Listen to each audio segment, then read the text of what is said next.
Good evening, ladies and gentlemen. Welcome to the Committee of the Whole for June 16th, 2026. I ask the clerk, please call the roll. Trustee Betterman? Here. Daney? Yeah, here. Gansey? Here. Hopkins? Here. LaPorte? Here. SUWANSKI? Here. President Gunstein. Here. That'll take us to our town hall portion. If anybody is in the audience or online that would like to address the board, please do so by stepping up to the podium. Please try to keep your comments to 3 minutes or less. Anybody? All right. I'll close the town hall portion of the meeting. Take us to our standing committee reports. Finance Committee, Chairman LaPorte. Thank you, Mr. President. We have one item on the agenda tonight. It is the water main bond discussion. And I'll turn it over to Matt to discuss water and bonds. Thank you, Trustee LaPorte. Yeah, so we are circling back to the water fund financial. Thank you, Dan. Financial plan that Stantec presented back in November, and then we reviewed in December. So tonight, I'll review the water fund's current financial status. Dan and Tyler will go through why replacing 1% of our water mains annually is recommended.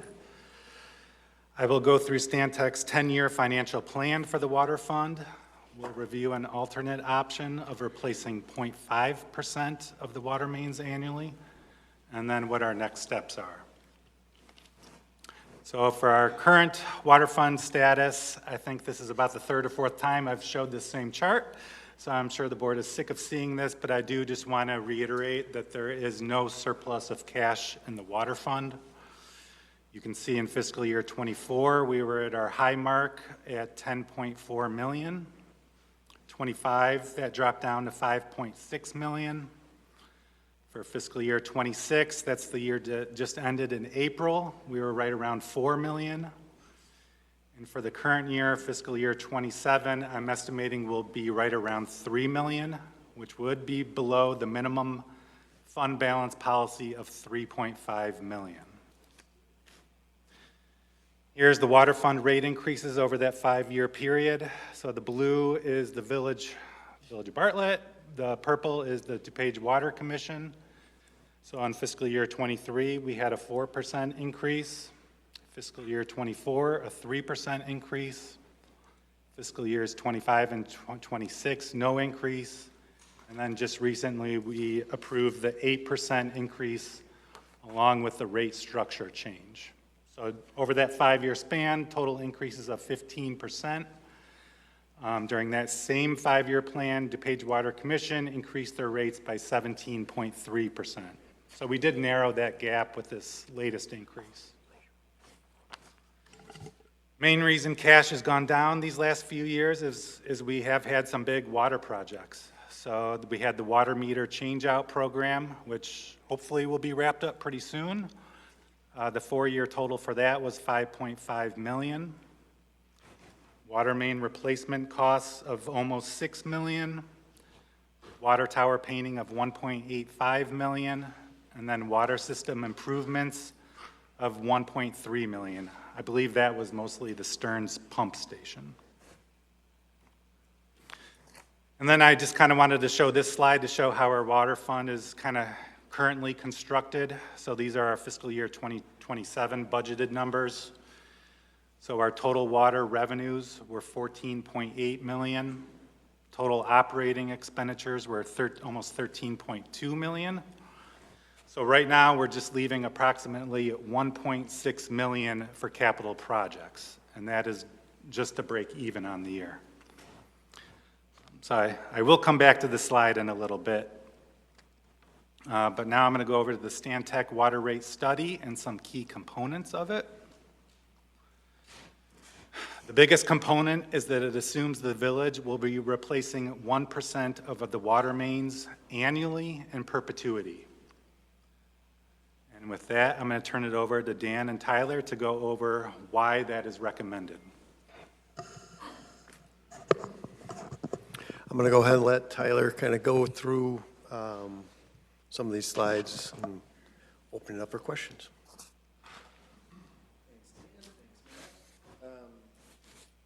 Yeah, this first slide here, kind of going over our replacement plan and what pipe life expectancy we have. So some of these numbers you've seen before, our total village mains that we have right now is about 208 miles worth. So with a 1% replacement plan, we're looking at replacing about 2 miles a year for the equivalent of a 100-year pipe life. Industry expected standards of the ductile iron pipe is actually about 60 years, so we're already a little behind the 8 ball on that.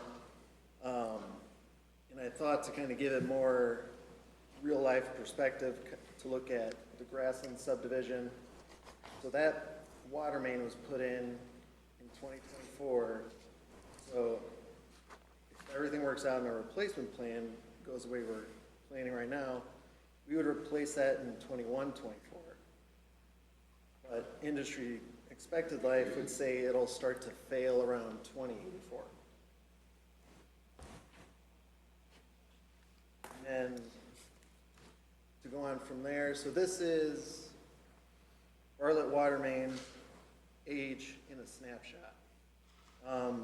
We do have about 20 miles of main that's over that 60-year life, so it does happen, but it can't be guaranteed. I think you can see from the list, with that, we have about 20 miles that's over that 60 years, assuming that the unknown is old enough to where we don't have record of when it was put in. So we do have about near 80% of our water mains were installed and are within that 21 to 50-year mark. So anything with our current plan the way it is, that 20 miles that's over 60 years old would take about 10 years to complete. And then moving on to the fun slide. So there's a massive study done in 2023 by Utah State in conjunction with American Water Agency, and they say a system on the whole should expect about 15 main breaks per 100 miles. Main breaks happen all the time for various reasons. So Bartlett should anticipate about 31 breaks a year. In reality, we're at about 48 per year. So every time there's a break, there's a disruption in service, water shut down, traffic may be detoured. The average repair time of our main breaks is about 6.5 hours. And that doesn't count restoration time, anything like that. Last year, we were at that average of 48 breaks. And then, even though the number of breaks per year can fluctuate and has, as you can see in the chart, the top chart on the left, what remains fairly consistent, which you can see on the bottom chart on the left, is the age of the mains that have broken is around 50 years old. So we're not even getting to that 60-year mark when these mains are starting to fail and break. And 2026 has admittedly been a rough year as far as main breaks go. We're at 43 so far. Most of that was during the winter and the temperature fluctuations. I have a quick question with like the average and then like what we would repair, because like in my head I'm thinking we're going to repair so many, but then are those all like concentrated in an area that we're still going to have that average be about the same because other ones are breaking like with the weather? It's hard to predict, so that's why we're always looking at where the breaks are at, what the age of the main is, looking at a replacement program. Just to be clear, it doesn't mean that when the pipe hits 100 years or 60 years or whatever, that the pipe all of a sudden disintegrates. The pipe is going to be there. We've got pipes that are 100-plus years old that are still functioning just fine. It's just the likelihood and the chance of failure of the pipe increases every year beyond the 50 or 60, Okay. whatever you say the life of that pipe is. Right, it could last. Chance of it could- that breaking more frequently is higher. It So the doesn't mean it's going to, it just means the probability of it happening is is going to increase the older it gets. So if we looked at like a chart with the 43, do you see concentration in areas then, or is it like a scatter chart? This year's, Over the, they're generally in like concentrated areas. It is in those older, now getting older neighborhoods, I would say. yeah. Like this past year, the one thing that is interesting, like this past year when we were looking at this is, or concern that we have is that the average life of the mains that we're seeing the breaks on is in the 50 year. That's concerning because if we're only getting 50 years out of pipe and our numbers are, you know, not going to meet what we're looking at. We're looking at 100 years. We're hoping that it'll last 100 years. The fact that it's at 50, we don't know if that is, and we know this happens, where there's certain periods during pipe manufacturing where the industry has seen less quality pipe, and I think that's part of what's going on is back in the 70s, let's say, there might have been some experiments with different types of ductile iron or whatever, and it isn't quite lasting as long as what we hope. We're hoping that's just a blip during that time period and that the stuff that is newer will last longer and get us back up to that 60 to 100 year life. We just won't know until we experience it. I wanted that chart where 80% of our mains were installed. If you remember back when we talked about asset management back last fall, when was the growth of Bartlett in the 70s, 80s, 90s? I know it's out there, but it's not that far out there, and that's why we've been talking about getting this implemented now, so we're trying to get ahead of it, if you will, so that we're prepared for that mad rush where you've got 160 miles. If you look at that 2 miles per year, 160, that's 80 years right there. That's a lot of pipe to put in the ground. I have one more quick question. When we say perpetuity, like, remember that time we had that one agreement, that IGA, that was kind of like just forever, and then we're like, this is a problem. Are there anything we could see as a problem with having something like this bond in perpetuity? This isn't for the bond. We're talking about life of pipe. Oh, We've got 200 miles that are in the ground, and Bartlett is going to be here hopefully forever. So we're saying that that's barring the any bond would, growth. If we add more mains, that's more mains we have to maintain. This is just for the life of the pipe. 10 years for the bond. got it. Bonds we're looking at over this 10 years. So this is a plan, so we have everything set and the best case scenario to keep our water mains operating forever. Correct. It's to set the rate so that we can continue to do that 1% forever, basically. Got it. Dan, when you fix these 43 breaks, how much are you fixing? Is it a few feet in order to just, I would say the majority of them it's a fist-size hole, and we've got a coupling that gets put on there, a rubber and stainless steel clamp that goes over and basically is a Band-Aid over it, but it's stainless steel that lasts. That's, I would say, the majority. There are times where it splits or it's too big, and we'll actually cut out a section of pipe and put a new piece of pipe. Everybody knows South Bartlett and Stearns and the issues we've had there. That one, we ended up having to replace about 20 feet of the main because it's just deteriorated. I think I showed some of you the piece of pipe that we cut out of there. It's just deteriorated. So it does vary case by case, but I would say majority of them are getting a very clamp. small percentage based on the 200 miles that we have? Very small, yeah. When we're fixing a main break, it's not even worth, saying that it's a replacement it's just a Band-Aid that we fixed for long-term. That main will still need to be replaced. Seen where these 43 breaks, or in the last couple of years, where the breaks happen sequentially in the same pipe area? This past winter, which the number so far this year was basically this past winter, which was pretty brutal.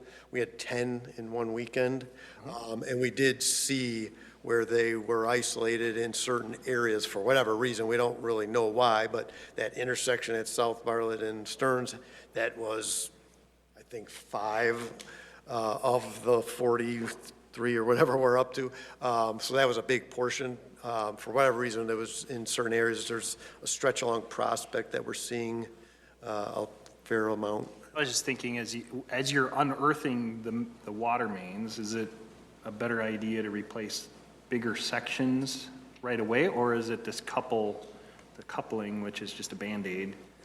Are we presenting future? Yeah, usually when we're in, Reactive. when it's blown up and our crews are called out in an emergency, it's usually in the middle of the night. Yeah. And during the winter, it's frigid. You're just trying to get people back online. Gotcha. And because the longer the more you replace, the longer people are going to be out of service. So our goal at that point is just to get it repaired, back online for everybody so that they've got water. And then it's a matter of looking at our maps to see where it makes sense to start making And replacements. we know where all these Band-Aids exist, right? So they're all over the city at this point? Yeah. And our trenches are only a few feet like long, so when you're talking about replacement, you're talking about a couple feet compared to hundreds of miles. Gotcha. 60,000 feet of water mains. Right. Yeah, when they open up a trench, it's probably about 10 feet is what they're exposing. Okay, thank you. Is the 1% enough? Well, 1%, if we do we're going to talk about the cost of this, and we're going to look at an 8% and a 4%. Yeah, I'll cover all that. Yep. So this slide shows our water main expenditure history. I went back to 2016. So you can see prior to 2019, the water main replacement costs were very minimal. 2019, we started budgeting 1.25 million per year. You can see the one down year there was 2020. That would have been because of COVID. In 2024, we started doing the program every other year. So that's why 2024 and 2026 are minimal. And 2025 is almost at 3.2 million. For the fiscal 27 budget, we did reduce our water main replacement budget to 2.4 million to try and stay above our minimum funding level for the water fund. And then for 28, 29, and 30, you see that big increase. So that is what Dan had in the capital budget to replace 1% of our water mains. So that's 5.65 million. And I'm going to go back to this slide. So right now, our water fund is currently set up for 1.6 million for capital projects to break even on the year. So that's where we need to increase our yearly revenue by at least 4 million a year. And so this is where the Stantec plan comes in. So the Stantec plan was a 10-year plan that sets up the water fund to fully cash fund the water main replacement program after those 10 years. So after the 10 years, we're no longer issuing bonds for the water main replacement program. We'd have enough revenues to cash fund it. The plan factors in future debt service payments, estimated DuPage Water Commission rate increases, inflation, et cetera. And as always, these are all projections, so it'll still need to be reviewed by the board on an annual basis. So there are basically two options for the 10-year plan: do not issue bonds or issue bonds. If we had chosen not to issue bonds, here are what the water rate increases would have been. So the first chart there is the cash funded as needed model. So in fiscal year 27, the rate increase would have been 13.24%. In 2028, it would have been a whopping 42.57%, 8.93% in 2033, and 10.04% in 2034. The second model is the smooth model. So it would have been 25% increases in both 27 and 28, with 2.5% increases in the remaining years. So obviously, we felt these large rate increases increases would be too burdensome for our water users, so that is why we chose the option of issuing bonds. So by issuing bonds, you can see it allows us to spread out the rate increases over the next 10 years rather than have those huge rate increases up front. So Stantec's plan had 8% increases for the 10 years. What I'll say for this is years 1 through 5 are pretty locked in at that 8% rate increases, just because, again, we have to build our revenues. Years 6 through 10, I do not believe would be as high as 8%. I have talked to Stantec about this, and they agree with that. They originally thought we would issue revenue bonds. We would not. We'd issue general obligation bonds, which get better interest rates. So that's why we do believe it would be less than 8% in years 6 through 10. As we get close to that 5-year mark, we'll have them reassess that. So if we issue bonds, we would issue general obligation bonds with a 20-year amortization period. This is consistent with what we've done in the past when issuing bonds. We would have 3 issuances, the first one being in the spring of 2027 for $10.6 million. Second one in spring of 2029 for $11.1 million. And then the spring of 2032 for $7.2 million. As far as the repayment of these bonds, so it's all preliminary. Of course, it depends on what interest rate we get, but it would probably be around $785,000 per year. And I do want to make sure the board understands that the repayment of these bonds is part of those 8% rate increases. So that is all factored into the 8% increases over these next 10 years. Any questions so far? So we can cover our nut with the 8% increase.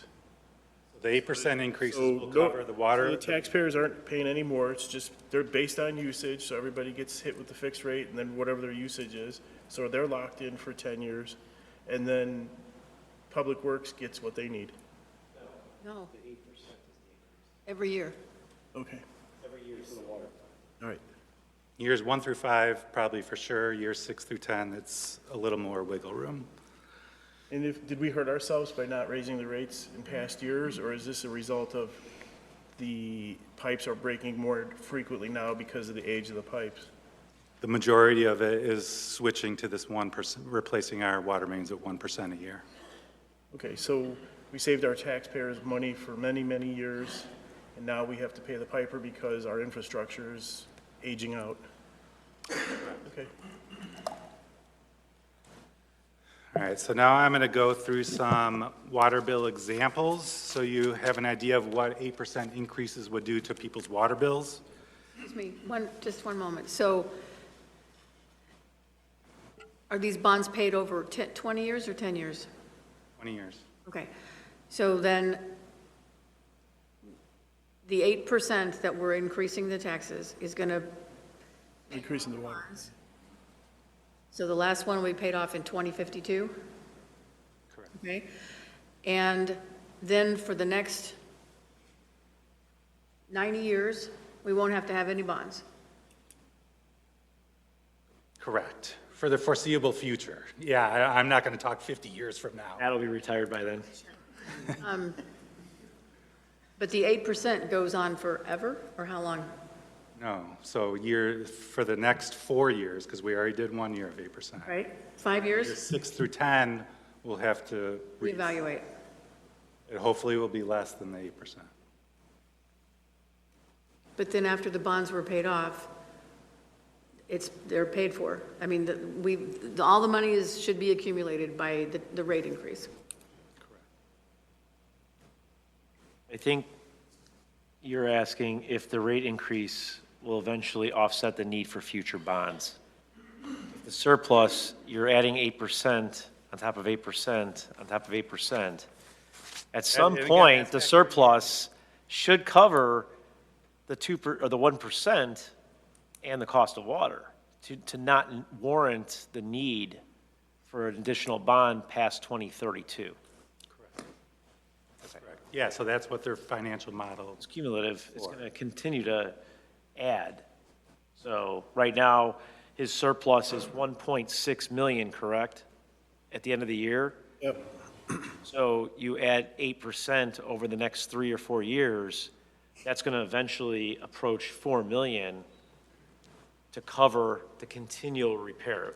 Am I? Yeah, so they're setting up the water fund in general. So they're accounting for inflation, they're accounting for payment of these bonds, they're accounting for the 1% water mains. They're putting everything into their model. But are they accounting for DuPage water increasing without hesitation? They're factoring in DuPage Water Commission rate increases.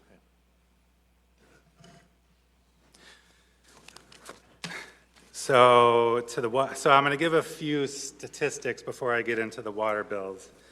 So right now, we have about 13,500 residential accounts.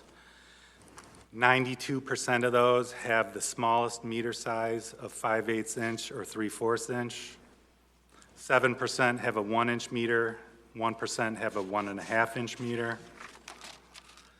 As far as usage, again, this varies by month, but 42% use 0 to 3,000 gallons, 38% use 4 to 6,000 gallons, 14% use 7 to 10,000 gallons, and 5% use over 10,000. So my first example here, I used Cook County 5/8 inch meter, residential. I kind of picked a lower monthly usage, so I picked 3,000 gallons. So the first year is fiscal year 26. This is what their bill is that they're still receiving. So the water portion of their bill is $37.80. Sewer portion is $24.35 for a total bill of $62.15. Next year is fiscal year 27, so the current year we're in. So once the new rate structure is implemented, which I'm hoping right now for the September bills, their water portion of their bill would go up $6.92. The sewer portion will go down $6.21. So their overall bill will just go up 71 cents. Going forward, so the next 4 years with the 8% water increases, the average increase to the water portion of the bill would be $4. The average increase to the sewer portion of the bill, so it would be 5% sewer increases, would be $1. So the total monthly bill would go up an average of $5 per year. Per month? Per month. Correct. And then I do just want to point out, so this is for 3,000 gallons. If someone uses less than 3,000 gallons, that's where their bill will go down with the new rate structure, because we're getting rid of that minimum bill of 2,500 gallons. I have 3 teenage sons. I use more than Rana Foods, I think, at my house. So I'm going to be on the higher level of that one. So you'll be my next scenario. Right, but a senior citizen living alone would be paying probably the minimum. Yeah, so right now, if they're using less than 3,000 gallons, no matter if it's 0 usage, 1,000 or 2,000 gallons, they're paying $52.28. With the new rate structure, if they use 2,000 gallons, it'll go down to $49.99. 1,000 gallons, $37.12. And no usage, it'll go down to $24.25. I'm sorry, I'm a little confused. 37.80 on the water and 26, and then to 44.72, but that's more than 8%. Or is it 8% on the total? One's 8% increase, 8% and one's is 5%. The sewer's 5%. Water's 8, sewer's 5. So remember, and then for this fiscal year, it's the rate structure change as well. So not everyone's going to see an 8% increase. It's an overall 8% increase. Okay. You restructured for standby too, correct? If somebody doesn't use their water, it's a minimum versus, Yeah, so right now, before the rate structure change, we have a minimum bill of 2,500 gallons. That's going away. So they'll just have to pay the fixed fee per meter. so snowbirds will have a set cost that they pay instead of, so it'll go Yeah. down. So instead of $52, they'll pay $24 a month. So my next scenario, same thing, Cook, 5/8" meter, residential, but this is kind of a higher usage month. So this is, I chose 10,000 gallons. So currently, the water bill would be $157.50. In September, hopefully, with the new rate structure change, this is where they're going to see the big jump. So it's going to go up $29.20 per month. After that, the next 4 years, the water will go up an average of $13 per year, per month. Sewer will go up $2.15 on average, so their total monthly bill will go up $15.15 per year on average. Cook County. That's Cook County. Yeah, go over those numbers again, where you indicated most people, 42%, 38% were between 3,000 gallons and what, 4,000 gallons? 42% of people use 0 to 3,000 gallons. 36% or 38%, can't read my handwriting, use 4,000 to 6,000 gallons. So that covers a bulk of the population, so they're going to be, the 10,000 gallons is not really a good number. I mean, if you would have showed a 4,000 or 5,000, that would be the reality for the bulk of the population. So you're good, you're showing both extremes. I'm trying to show the extremes here. If you're using 4 to 6, I will say it'll be closer to that 8% increase. So for a 10,000 gallon, again, they're currently at $157.50, or I already went over that, didn't I? Yep. Okay. So moving on to DuPage, same numbers, just DuPage now. So current bill for 3,000 gallons usage is $72.61. In September, it'll jump up by $6 to $78.65. The next 4 years, the water portion of the bill will go up an average of $4 per month. Sewer will go up an average of $1.85 per month, so their total monthly bill will go up $5.85 on average. For 10,000 gallons, current bill is $189.16. Again, in September, they're going to see that big jump, so their monthly bill will go up $26.77. Going forward, the water portion of the bill will go up an average of $13 per year, per month. Sewer will go up an average of $3.75 per month per year. So their total monthly bill will go up $16.75 per year. So basically, for the average consumer, the price of a fancy Starbucks coffee would be what their increase would be over the next 10 years, roughly, Each month. Go to Starbucks. each month. So cut back on a coffee. So my next example, I don't want to forget our Kane County residents. So our Kane County residents all have 1-inch meters.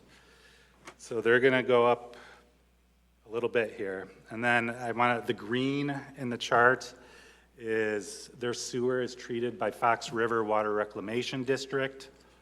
So we bill for them. Weirdly enough, they had a rate structure change last year to the rate structure we went to. And then this past month, they also had an 11% increase to their charges. But I'm just going to focus on what we can control. So that'd be the water currently is $37.80, sewer $16.01, Fox River Forward is $16.72. So their current bill is $70.53 for 3,000 gallons of usage. In September, that's going to jump up by $13.41 per month. Going forward, their water will go up an average of $5 per month per year. Sewer will go up an average of 55 cents per month per year. So their total bill will go up $5.55 per year.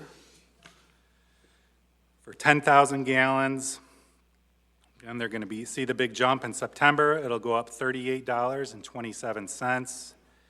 Going forward, the water will go up an average of $14 per month per year.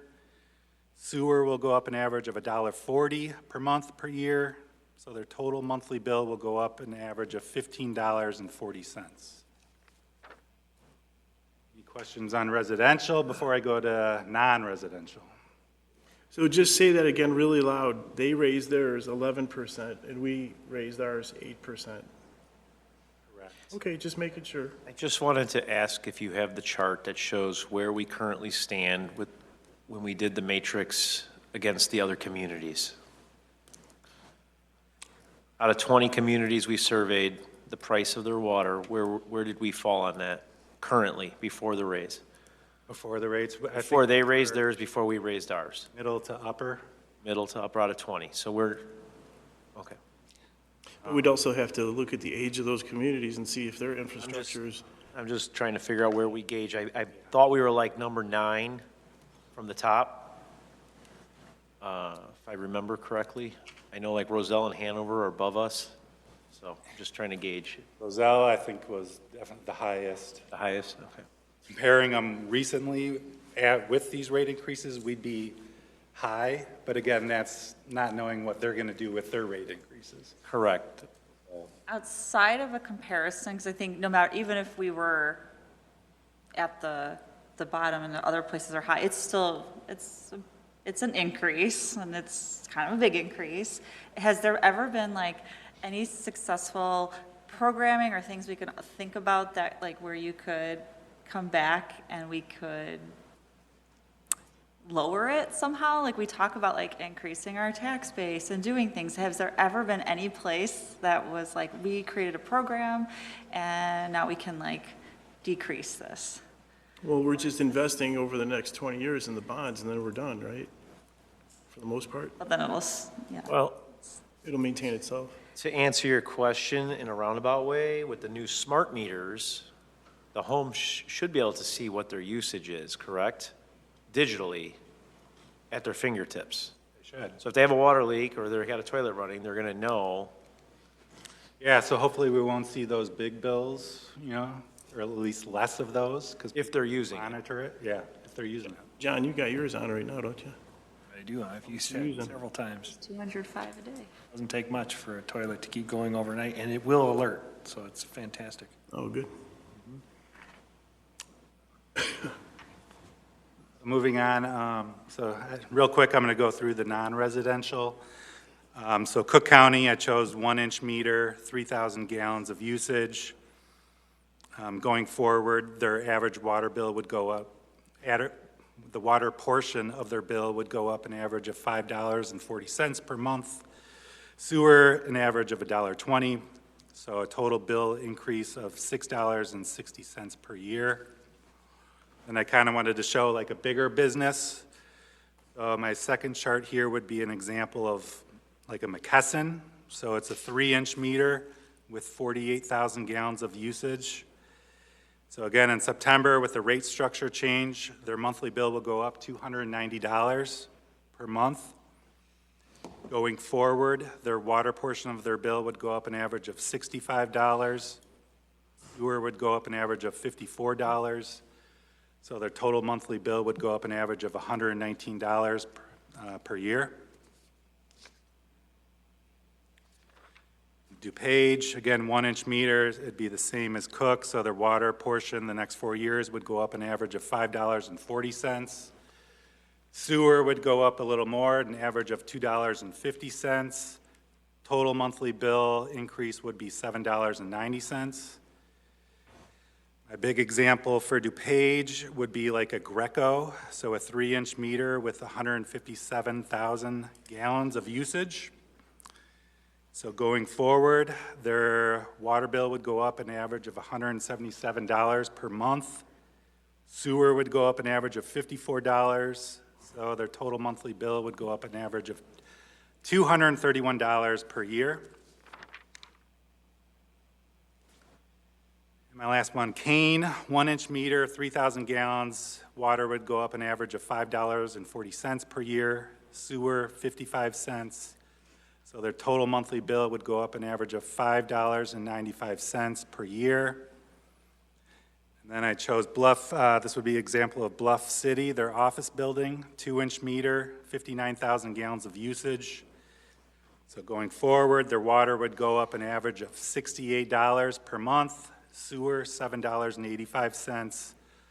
Total bill, monthly increase $75.85 per year. Any more questions on water bills?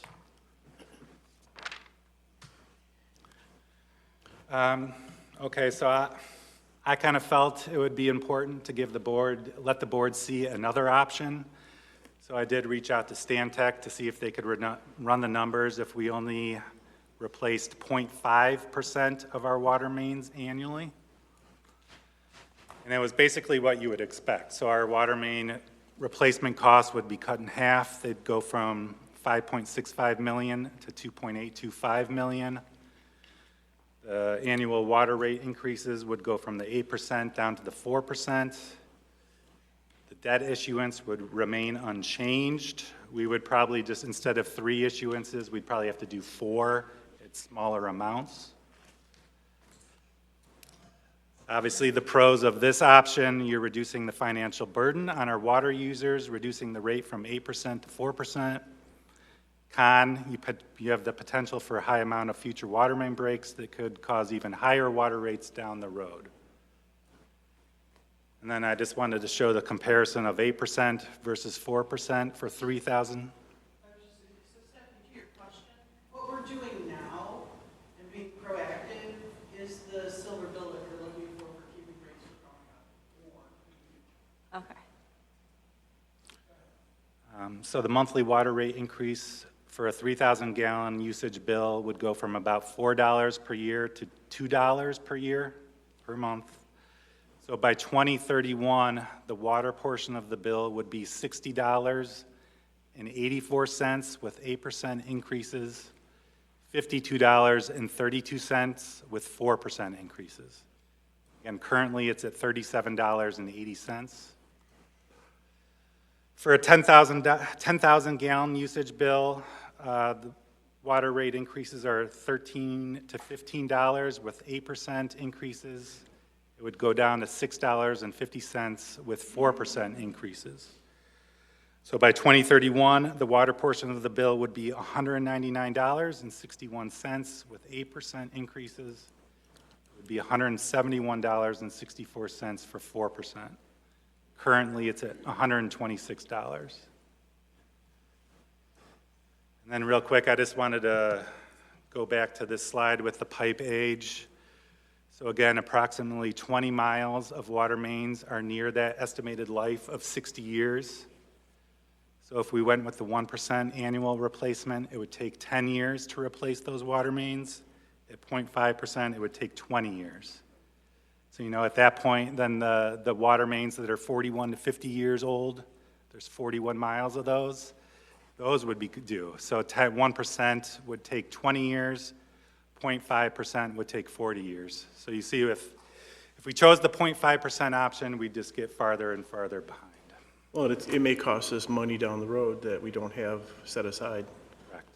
Stantec did a great job, Paula did a great job hiring Stantec. We voted on having Stantec do the study. They did the study, you ran the numbers, everything makes sense, it should be a no-brainer. So yeah, my last steps are just getting direction from the board on 1% or 0.5% annual replacement, and then we would need to issue bonds in the spring of 2027. With that, any questions? We issue the 3 bonds. What is the total interest that we will pay, the total fees we will pay on those bonds? Depends on what the interest rate is. What are you figuring?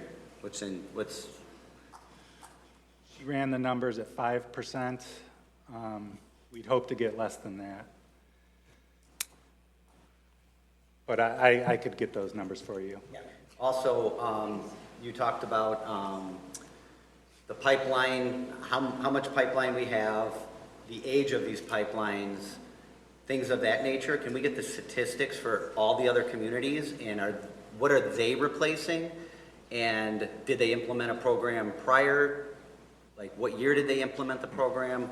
What their current water bills are? What were they? Things of that nature to compare it side by side, and this is just so we can explain this to our residents, that other communities have done this, and we maybe have been behind the curve or ahead of the curve, and this is just so I personally can wrap my head around this a little bit. And as Joe said, this isn't like $5 or $8 or $10 a month per customer is not earth-shattering when certain people's assessed values go up 43% in Cook County. So this is nothing earth-shattering. But just to wrap my head around it, I'd like some context. I think the Stantec study covered that, what the other communities were doing. Yeah, we can pull that. We can, Dan is on the Public Works committees for DuPage County. I would narrow the scope to communities that saw the boom that we did at that time. I was going to say, as we've been getting in this, we've been talking to a lot of our neighbors, trying to find out what others are doing. I will say the 1% is probably the majority of what people are striving to get to. There are some that are at 0.5, there are some that are higher, but it seemed like 1%, and that's kind of why we went with 1%, because that seemed to be what everyone's striving to. Again, that's 100 years, but we understand it is a huge investment. I mean, we have billions of dollars out there, so you do have to reinvest. It's no different than your roof on your house, your siding. If you look at your house, you have to replace that stuff tell me how long a roof lasts, 20, 30 years? You have to replace that. So this is no different. We're a village, we have a lot of infrastructure to maintain, and it's just part of that program. You got to plug it in, just like you would do for your roof on your house. Well, we're already at 43 water main breaks, and it's only June. And what was it annual? It was 30. The average annual was 30. So we have to have the funding for all these unexpected water mains that are breaking. Yeah, that 31 or whatever, that's a goal that if your system's doing pretty good, if you can get down to that 15 per 100. Right. So if we can get down to an average of 30 main breaks a year, that's what to be expected, because we're never going to get rid of main breaks altogether. But they're just saying, like, the average is if you could get down to 15 per 100 miles, roughly 30, your system is doing pretty good. And right now we're above that. We're hoping as we get these mains in the areas that have been bad, that we'll start to see that number get down. And if we get down to that magic number of 15 per 100 miles, that's when we could come back and say, okay, well, we've caught up and we're looking good. Maybe we can ease off on a year. And that's where Matt was saying that we'll continue to bring it to the board. And like this year's water main program, we did less. The good news is the bids came in below that number. So a lot of it depends on where the market is. I mean, if you get into that COVID period when we were seeing numbers sky high for putting in new water main, but right now it's, knock on wood, it was good this year. We don't know what next year will bring. But aren't we just entering it says 79%, 165 miles are between 21 and 50. So we're there. I mean, we're going to. We're quick, that's We're in the right. thick of things. This 10-year period is critical to get that fund established so that we can be doing that 1%, so that we're starting to get into that big number that's 8. Now would be the worst time to cut back. Now is the time where we provide the funding so the work can be done, because we're going to be hitting the bulk of it. And then maybe 5 or 6 years from now, when we're starting to go over that point, then we could relook at it, we could review it. I will say when we've talked to other communities and communities that haven't had a program put together, and they're getting hundreds of main breaks a year. So, I mean, we're still doing pretty good being at that 40 to 50. There's communities that are every day, they basically have full-time crews repairing mains because their system is popping. You're not going to eliminate the main breaks, no matter how many pipes you replace in the town. Right. You could say at 43, you're still going to have 20-plus water main breaks. New communities that have brand-new water mains have had water main breaks. Right. The goal is You're they're going not to reduce them. go up, right. We don't want to get to be one of those communities where you got hundreds So of main breaks and you're what's on the causing table, impacts right? to the system.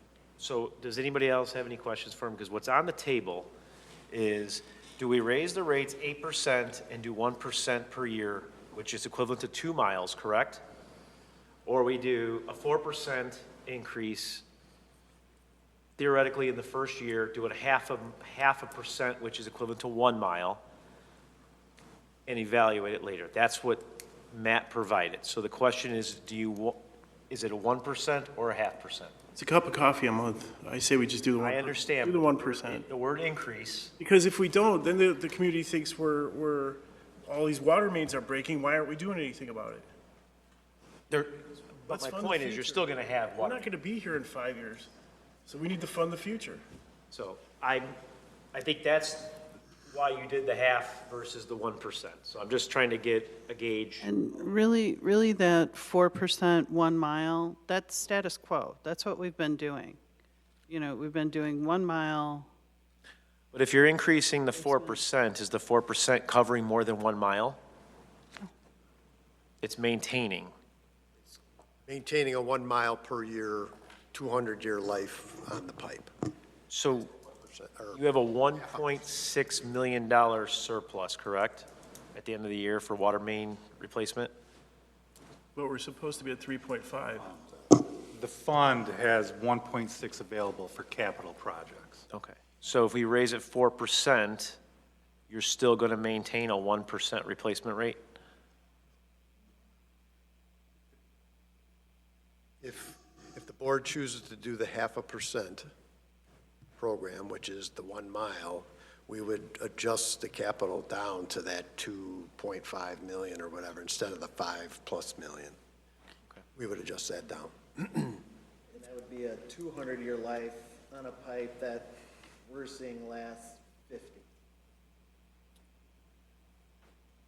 You don't have to do a 0.5 mile, though, every year, is my point. You could, the reason that you broke that down was for the first year only, correct?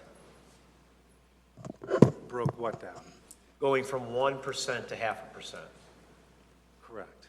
Just for the first year, or is that going forward? That's going forward, too. But if I'm hearing this correctly, just to be clear, changing out the pipes at 2 miles per year is a separate issue from the water main breaks. We're still going to have water main breaks. We'll never eliminate water main breaks entirely. That's impossible. But a well-maintained, proactively replaced system would expect roughly 15 breaks for every 100 miles. So that's why we're saying we would anticipate about that 30 breaks per year. How soon is Burke Engineering going to come back with some of their data and their research and things that they're going to do with our water system? The first step with that contract will be to look at the 5-year capital program. They're going to look at our system in general on where we can improve on fire flows, dead ends, that type of stuff. And then they're going to look at water main breaks, and we'll put a plan together. That'll be a 5-year capital plan. The goal would be to bring that to the board to see what is recommended. And you'll see year 1, this is where we plan to go, year 2, year 3, and so on. So you'll be able to see part of the 0.5% versus 1% is going to affect their report, because if we're only doing 1 mile, each year we'll only have 1 mile versus the 2 miles. So we kind of know that's kind of what we're trying to get the board to lock in on, the 1% or the 0.5%, so we know what type of capital program we'll be presenting to the board in the fall. I was just asking if it could be stair-stepped, like year 1 to year 2, 0.5% to 1%. I know it's just kicking the can. You're just saying year 1, we would do 0.5, but then years 4, 5. I'm only asking because it gives people a time to digest the 4% raise. That's all I'm asking. If it could be structured that way. Yeah, we could have. That's what I got out of your presentation. I thought that was for year 1, so maybe I misinterpreted that. No, I was saying 1%. Going forward. Or 0.5. We don't have the time to do that over the course of the life of the pipe, is what you're saying. So you could, that's why I thought, when I asked the board, do you want to go 0.5% on the first year, but you know, in lieu of the bond for the first year. That's why I was asking. So 0.5% would defer the bond issuance? I'm just was spelling it out, so you guys understand what he was presenting. I thought he was presenting it for year one. How soon do you need approval from the board to move forward with the bonds to meet your spring of 2027? Usually takes a couple months to go through a bond issuance, so we have a little bit of. November, December? Okay. Does anybody else have any questions for bond rates or bonding? I mean, I think we should obviously tell Burke Engineering to go with the 1%, and if we need them to modify it, we'll modify it. I mean, I think we need to keep our community safe, water flowing, it's important. Obviously, we've all asked questions, we'll get some answers. I am interested to see what Burke brings back before I feel comfortable just, you know, approving something. So that's where I stand with it. Personally, I don't have any problem with the 1%. Move forward, as trustee Hopkins said, but I don't have any problem with the, not considering how much money my wife spends at Starbucks. Well, don't get me on my, other taxing districts have no problem raising things 3%, 4%, 5%, and we're hem-hawing over 0.5%. That's gonna help our infrastructure for the next 30, 40 years. So, I'm 1%, no, hands down. We hired Stantec, they did the study, Matt ran the numbers, it's all right here. And the flip And it's side, bettering the community, which is what our job is. like the flip side is if we don't fix things, like people could be out of water for days, right? Like right now, it's like stuff gets fixed, but Well, eventually 6 there's too hours. much, and then it's like, is that what would happen? We don't want, like that weekend where we had 10 main breaks, we don't want that to be a regularly occurring event. Let me put it that way. Yeah. The longer you count on that old main to last and you're not replacing it, the more chance of that happening. So I'm Now, is thinking- that going to happen? I I'm can't thinking say. in terms of value to like what someone can like like feel like if all of a sudden I didn't have water for 24 hours, like I'd be like, oh, I realize how much I need water flowing to my house. Well, and if you've ever had one of those water mains break, I know at the apartment complex over here, it broke in the courtyard and it flooded all the first floor apartments. Yeah. So, I mean, everybody's had their own experience with it. Again, it's, If there's no further questions, we'll move this to a future date and have all the data presented to the board that Adam was requesting. Thank you. Thanks, Matt. thank you, trustee Laporte. All right, we're going to building and zoning, Chairman Hopkins. Thank you, President Gunstein. We have one item on our agenda, that's 2026-10, the Axium Phase IV. The petitioner is requesting a site plan amendment at 1201 Humbrock Circle.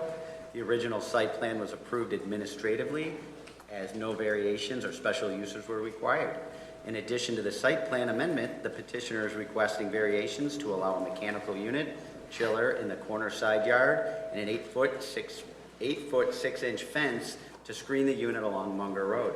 The fence would be located 24 feet from the property line. The zoning ordinance restricts mechanical equipment to the side and rear yard, and the fence height to 8 feet in a corner side yard in an industrial district. With that, we are going to discuss if we should forward this to the Planning and Zoning Commission for a public hearing.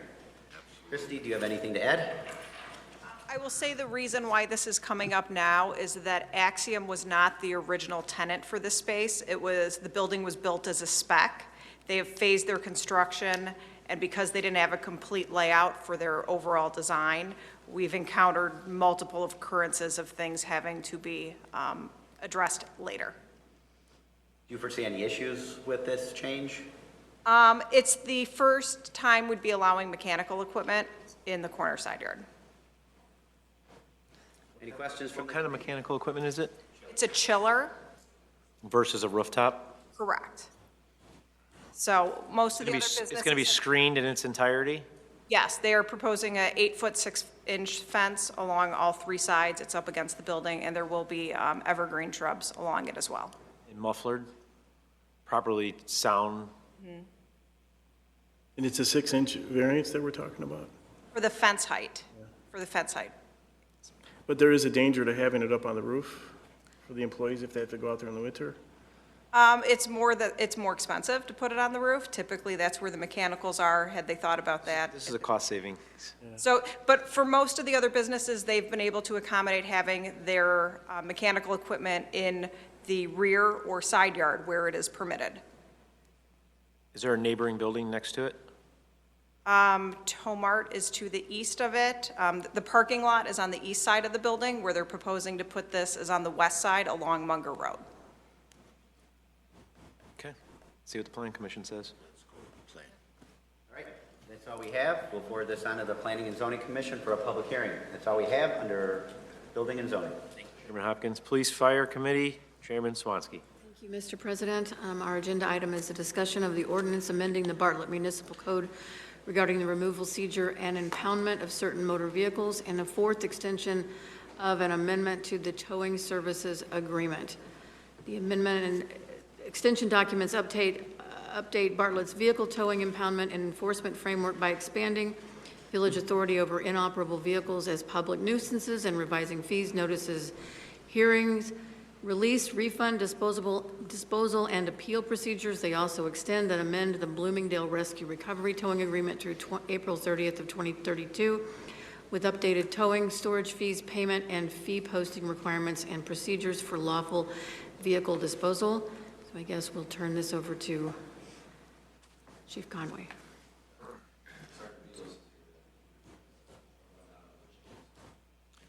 Hi, good evening. Thank you for having me here. Some of the changes that we're proposing to our municipal code deal with inoperable vehicles. Currently, the police department is overtaking that responsibility from planning and development sector. Over the past several months, we've received a handful of complaints regarding vehicles and driveways, mostly being worked on. Some are completely off of tires, just on kind of cinder blocks. And we've gotten several complaints from neighbors saying, you know, they've lived here for 20, 30 years, and all of a sudden, all these neighbors across the street are parking their vehicles on driveways, and there's, the ordinance currently doesn't spell out any repercussions for that on the law enforcement side.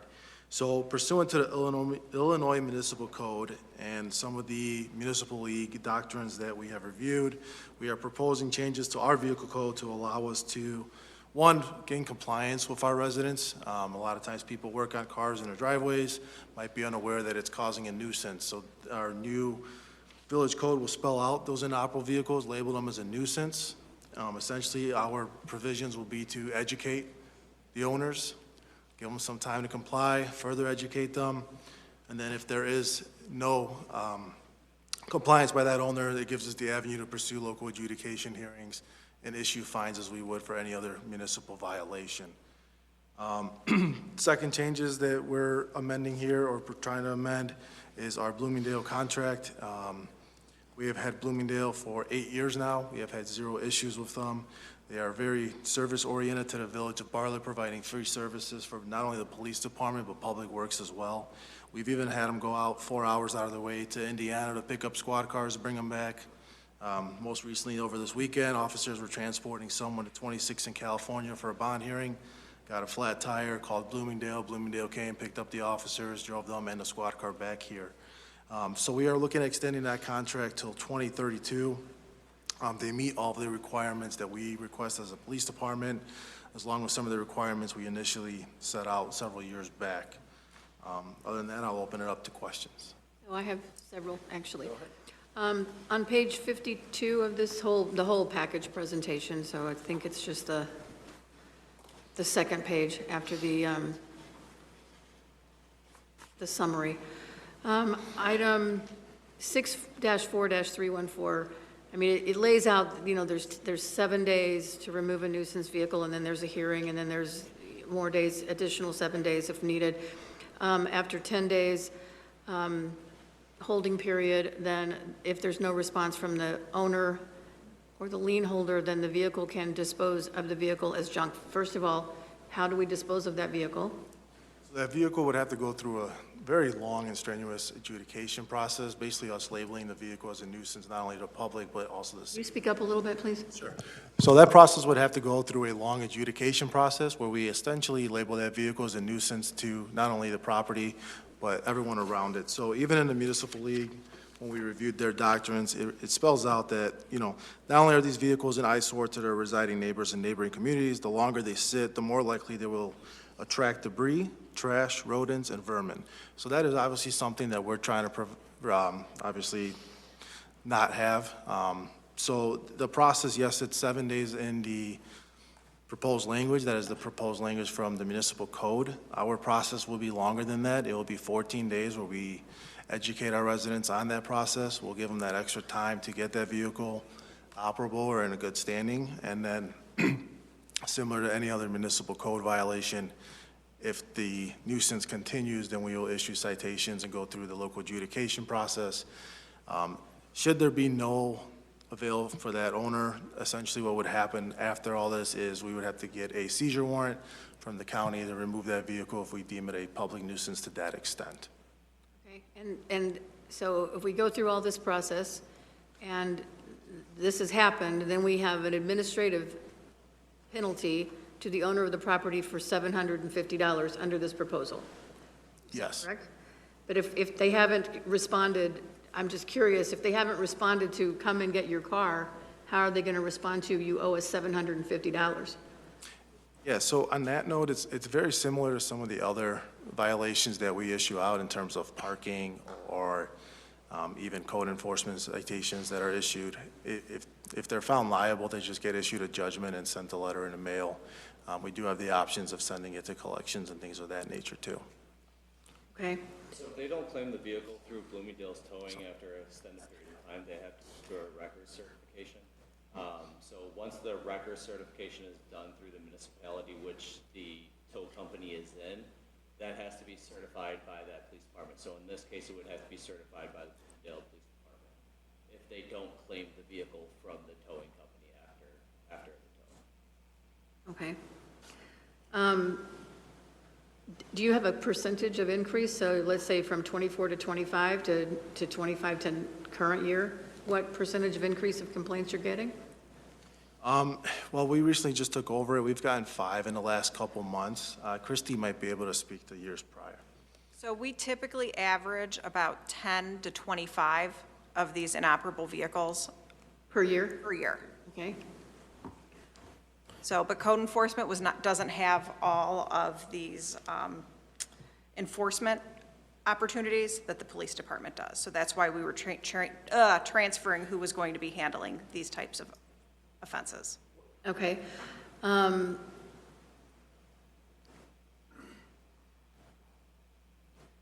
So on page, I think it's, well, of the total package, it's the approved schedule of fees. Towing company, and it's all crossed out. The towing company must accept cash, debit card, credit card, and cashier's checks, and has to prominently display the approved schedule of fees. So are we not requiring them to do that, or are we requiring them to do that? No, we are still requiring them to post the schedule of fees. Okay, and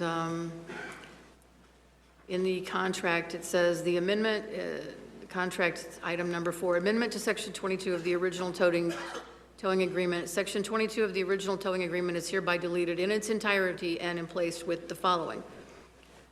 We don't have section 22 to refer back to see what it is what we're deleting in its entirety, are we, do we? So this is just the amendment to the original contract, so that's the term in the original contract. Instead of approving a whole new contract, we're just amending it, so that's just saying the term's going to go out for an additional 5 years. Okay. And I understand that you said you've got confidence in this tow company, but have we looked at any other companies? Because it looks like if you go through the prior schedule where we had a first extension in 2020 and then a second extension in 2023 and then a third extension in 2024, and now they want a 5-year extension. Yeah, we have looked at all the tow companies specifically in this area, and they don't meet not only our own contractual requirements, but statutory requirements. They don't meet, so a lot of them are 24-hour monitored by surveillance. They don't have a fenced in, so we are in the capacity that we need for specific codes, and they don't allow us 24/7 access 300 days a year. So there are specific things that we are going to do to try to talk to these companies, and if they can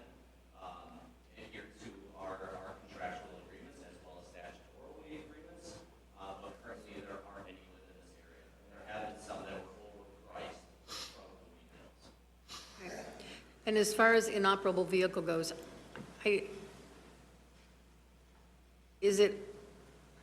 don't have a problem with vehicles that are not properly licensed and registered, but are we being a little too restrictive on somebody working on their vehicle in their driveway? Because it's not running? A lot of our goal is to gain compliance, and throughout my 22-year career, 99.9% of the time, we get compliance, without even alleviating, or without even getting to a citation. So we're there to educate our residents and tell them what they have to do in order to get that vehicle into an operable state. So I'm very confident that I think our ordinance will meet the criteria for the municipal code. And again, our goal is always to get compliance over enforcement. I just want to clarify, what is considered an inoperable car in the eyes of the ordinance? So it is, again, an operable motor vehicle means any motor vehicle from which period of time at least 7 days or greater, the engine, wheels, or other parts have been removed, or on which the engine, wheels, or other parts have been altered, damaged, or otherwise so treated that the vehicle is incapable of being driven under its own motor power. I'll just note that's a statutory definition that's been in effect for many years in Illinois, so that's and I talked to you about this. I mean, I just want to make sure that our residents are not getting their cars towed off their driveway because a sticker is expired. Well, we can't just go and tow vehicles off the. I understand. The city of Chicago can, and I just want to make sure that that doesn't trickle into the They're village lucky park. they don't get a lot of Fourth Amendment violations. But we, as the Village of Bartlett, we're not there to do that. We are there to educate our residents and dissolve any nuisance that our other neighbors or other residents have. I think it's important to be cognizant of some people's garages where they're working on cars, they push their car out, it might not be operable. So I think, we got to take a little bit of, a stronger look at each case-by-case basis. So I don't know what we've seen in the past. Even with the municipal code, it has 7 days. We chose as an agency to go 14 days. And that is something that I think Christy and her team had done. That was something that I was familiar with in doing from my previous role. It is something that I want to continue to do, to give our residents the benefit of the doubt in getting those repairs done quickly.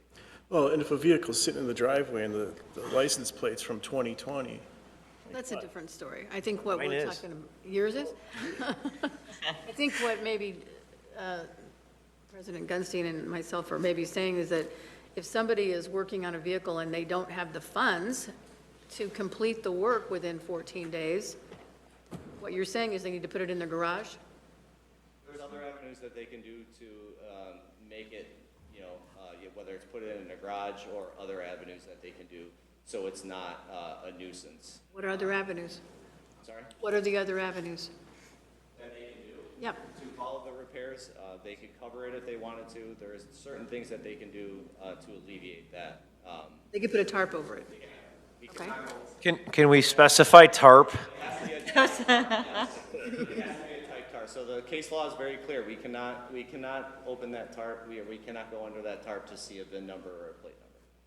so here's a what if. If the car was front-end damaged and they're waiting for the insurance claim, and they've got the tarp just covering the front end and the rear license plates are expired, does that, Well, I think, again, us working with the residents, we're gonna get that explanation and see, hey, how long is it gonna be for you to tow that out? And if it's even over that 14 days and they're like, oh, I just need a few extra days, we're gonna give them the benefit of the doubt before we go to adjudication. because I think in some instances, people are just sitting on it. Good point. These are things like, yes, our community service officers are handling these things, and they may come across these things, but I would say the vast majority of these are coming from complaints. They're not being actively sought on a self-initiated basis. So if there's an inoperable car, you guys go out there, they don't want to fix it, 14 days pass, you issue a citation. Then they have to come in front of the adjudicator. That's going to take another 30 days. So it's not like anyone's car is being removed. You're talking a while before it All throughout that time, those months in preparation, we're working with that resident to try to alleviate this problem. Is this only cars, or does it do trailers and Motorcycles? motorcycle, I mean, what falls under that category? Inoperable, We'll cover any motor-driven vehicle, so. Parade floats, I mean, I'm just, Yeah, parade. is this part of something, a bigger change in plans at the village, or is this pretty cut and dry the way we're doing it? It's really just derived from some of the complaints that we have received, that we can write parking tickets, we can write overnight parking tickets, or tickets for working on a car on the street when they're not supposed to, but we don't have an avenue to enforce it on someone's private property at the moment. This would allow our officers those extra tools to take some of that enforcement action when it arises. So it's mostly just spelling out our language on how that process is going to work for the municipal code. So, and part of the reason for the change as well was that they have access to look up the registration on leads.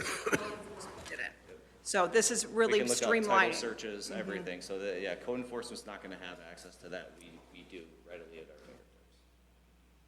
So if it was used in a crime, you'll know? Yes. Yes. Yeah, it'll come back stolen.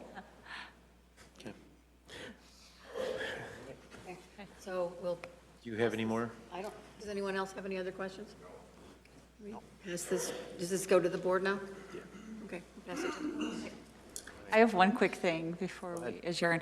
I wanted to thank our scouts that were here tonight for their communication badge, for watching and listening so patiently.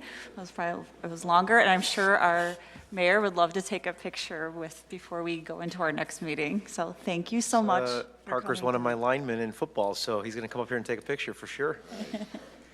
All right, thank you, Chairman Seizure.